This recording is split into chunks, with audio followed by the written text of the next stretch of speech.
Hello. Class, today we will learn about reflection of light from curved surfaces. That means spherical mirrors. सबसे पहले हम बात करते हैं बेटा ये spherical mirrors बने कैसे. How it is possible to make a mirror as a spherical part of a hollow sphere. Yes, these mirror are the part of a hollow sphere of glass. देखिए बेटा, मान लीजिए एक हमारे पास हॉलो स्फेयर है. Sphere तो पता ना क्या होता है, बॉल. हॉलो स्फेयर है. हॉलो मीन्स खोखला, ओके. और यहाँ से हमने एक पार्ट, स्फेरिकल पार्ट रिमूव करा. ठीक है, मान लीजिए ये हमने ये रहा वो स्फेरिकल पार्ट. ठीक है, और एक पार्ट हमने मान लीजिए यहाँ से रिमूव करा. ठीक है बेटा, हॉलो स्फेयर का पार्ट रिमूव करा हमने, और मैं इसको रख देता हूँ इस तरीके से. ठीक है. And you know that how plane mirror are made. We take a sheet of glass and we paint them by silver metal on one side, and upon that layer of silver metal we paint it by any paint so that to protect the layer of silver. And from the front side there is the reflecting part. तो एक part होता है आपका polished, एक होता है जो करता है रिफ्लेक्शन. ठीक है, और एक पार्ट होता है पेंटेड जो रिफ्लेक्शन नहीं करता. अब देखिए सिमिलरली ये भी एक पीस है ग्लास का, बट स्फेरिकल है. ठीक है, और हॉलो स्फेयर का पार्ट है. अगर हम एक तरफ पॉलिश कर दें तो बेटा ये हो जाएगा इसका रिफ्लेक्टिंग सरफेस. और अगर इस इस ग्लास पीस में हम पेंट कर दें बेटा इस साइड, बल्जिंग आउट साइड पे, तो ये हो जाएगा इसका रिफ्लेक्टिंग सरफेस. तो बेटा जिस मिरर का बल्जिंग आउट साइड करता है रिफ्लेक्शन उसे बोलते हैं हम कॉन्वेक्स मिरर.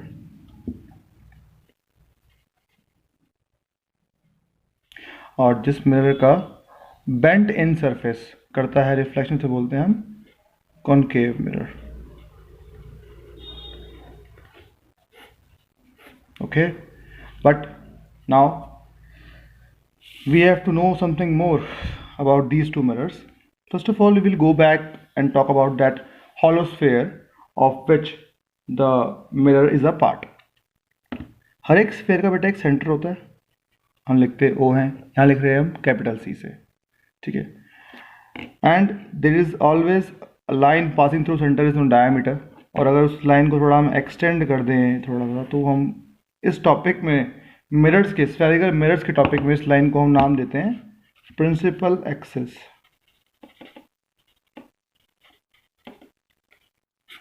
मेन एक्सिस यही मानी जाती है. एक्सिस तो उसकी बहुत सारी हैं, बट प्रिंसिपल एक्सिस यही मानी जाती है. इट मीन्स अगर हम पढ़ने वाले हैं कि कैसे ऑब्जेक्ट रखा जाता है मिरर के सामने, उसकी फिर इमेज कैसे बनती है, तो ऑब्जेक्ट को रखने की जो जगह है हमारे रे डायग्राम से, वो वही जगह होती है प्रिंसिपल एक्सिस. ऑब्जेक्ट को हम इसी के ऊपर रख कर दिखाते हैं, शो करते हैं.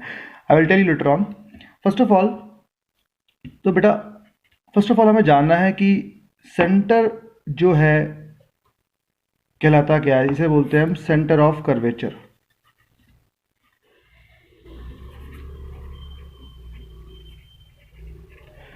सेंटर वैसे तो ये होलो स्फेयर का है, लेकिन सेंटर ऑफ कर्वेचर इसलिए बोलते हैं because it's now just a curvature. ये कर्वेचर ही तो बच गया, अब कौन सा स्फेयर है ये. ठीक है ना. तो और जो लाइन बताई है मैंने, ये क्या है, प्रिंसिपल एक्सिस. ये 2 पॉइंट्स ध्यान में रखिए और आगे पढ़ते हैं इसको.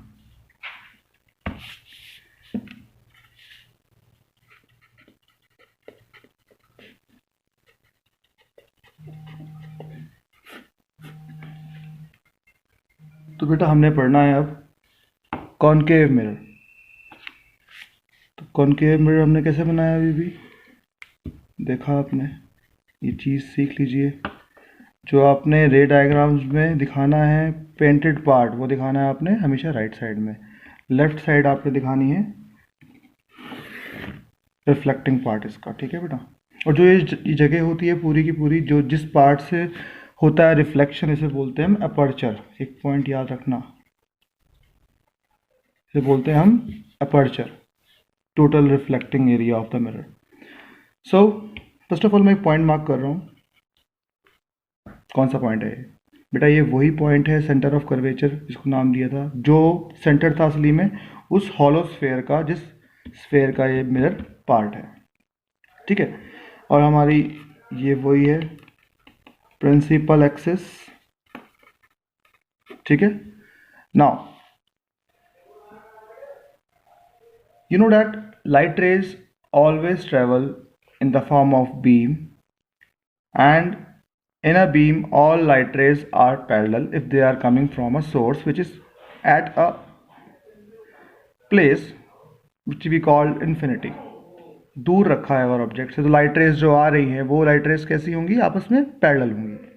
तो फर्स्ट ऑफ ऑल हम आज जानते हैं कि जब parallel light rays concave mirror पे फॉल होती हैं, गिरती हैं, ठीक है, how they behave. So I'm showing you the light rays by these lines, and these lines are parallel to each other, showing that light rays are also parallel to each other.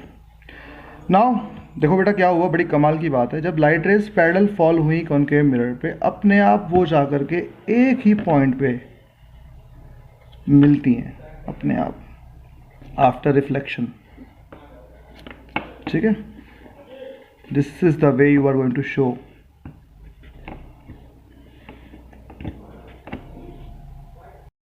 So we can see clearly कि सारी light rays जो parallel थी वो reflection के बाद converge होकर के एक ही पॉइंट पे मीट करती हैं। देखो बेटा जब हमारा सारा का सारा फोकस, हमारा सारा ध्यान एक ही जगह पे हो तो उस पॉइंट को भी हम फोकस ही बोलते हैं कि हमारा वो फोकस है।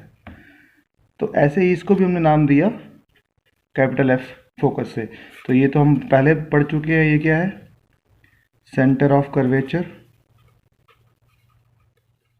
और ये पॉइंट क्या कहलाएगा बेटा? फोकस, कैपिटल में करते हैं।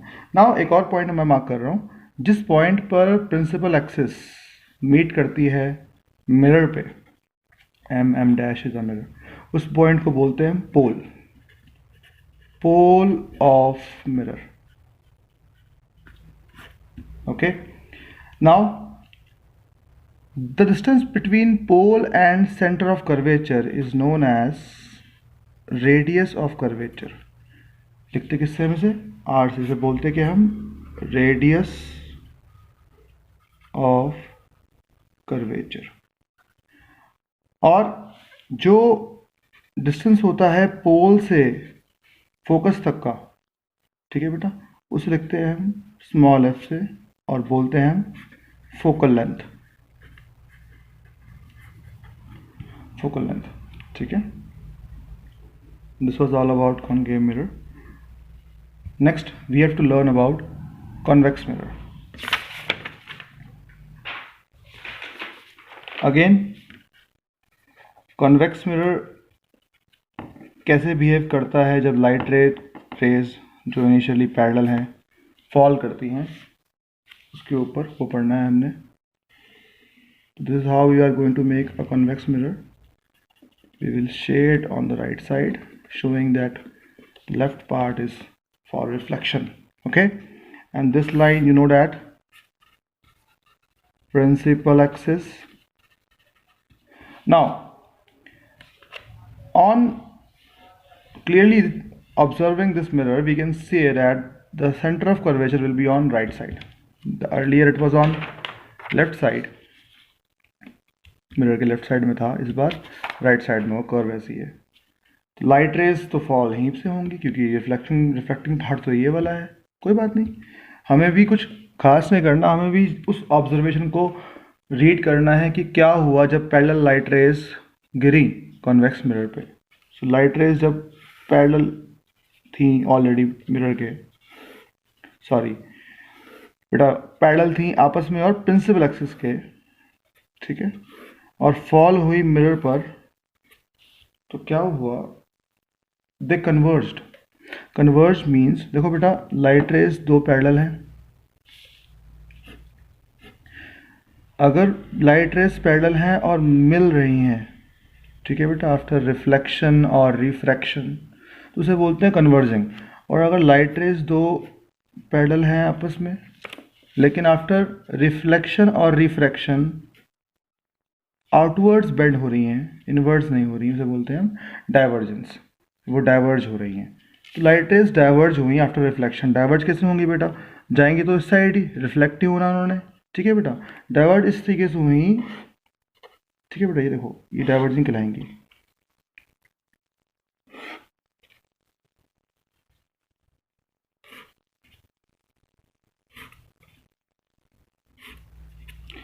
डाइवर्ज हो गई, ठीक है।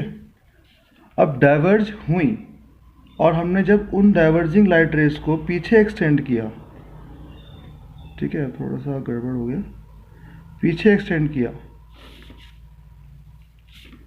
सारी लाइट रेज पीछे एक्सटेंड करने पर एक ही पॉइंट पर मीट हो रही थी, या मीट नहीं हो रही थी, ये नहीं बोलेंगे हम इसको, we will call it that the light rays are diverging from this point, or we can say the light rays appears to diverge from this point।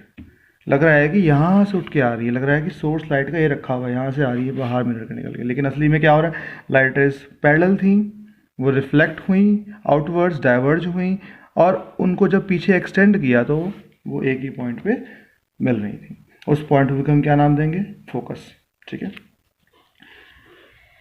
Again ये पॉइंट जो प्रिंसिपल एक्सिस और मिरर को meet करा रहा है बेटा, इसे बोल रहे हैं पोल, और पोल से लेकर के फोकस तक का डिस्टेंस क्या कहलाता है, फोकल लेंथ, और पोल से लेकर के सेंटर ऑफ कर्वेचर तक का डिस्टेंस कहलाता है radius of curvature. Again this part is known as aperture, as I told you. So guys, हमने अब क्या पढ़ा है अब तक,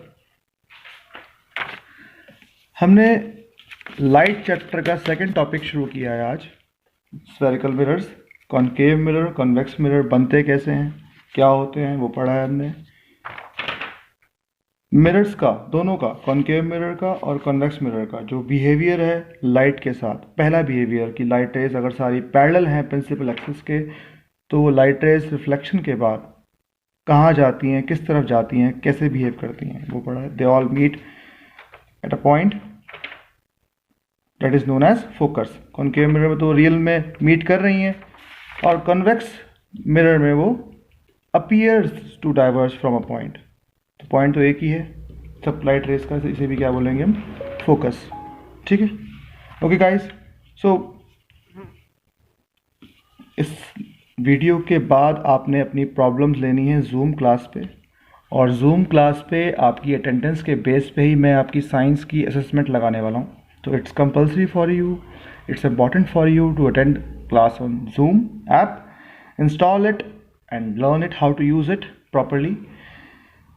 Okay, myself Hardit Singh, thank you.